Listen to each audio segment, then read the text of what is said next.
The days that I'm having a hard day, if I'm in a bad place, I ask my team to be patient with me.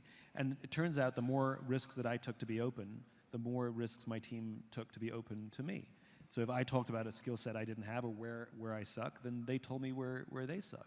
And I could be there to support them. And more important, they see me doing it for others.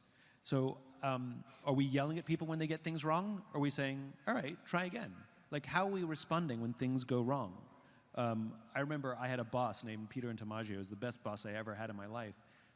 Annoyingly, he would never answer a single question. I'm sorry? He would never answer a single question. I'd ask him something, and he'd say, well, what do you think we should do? I'd be like, I think we should do this. He goes, well, why don't you try that? And if I screwed something up, he expected us to be fully accountable.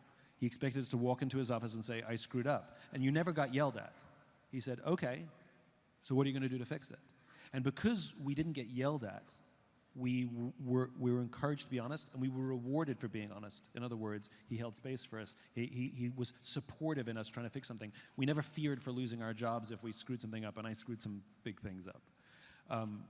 But he was just there to support us. And so the more that we felt that, the more not only risks were we willing to take, which is good, but the more we took full accountability. So sometimes I think we have young people come into our practices or come into our companies, and we expect them to be us, or we expect them to have been raised the same way we were raised. They were raised differently. It's a different time. It's a different generation. It's not better or worse. It's just different. And so a little bit of empathy and a little bit of support goes a long way.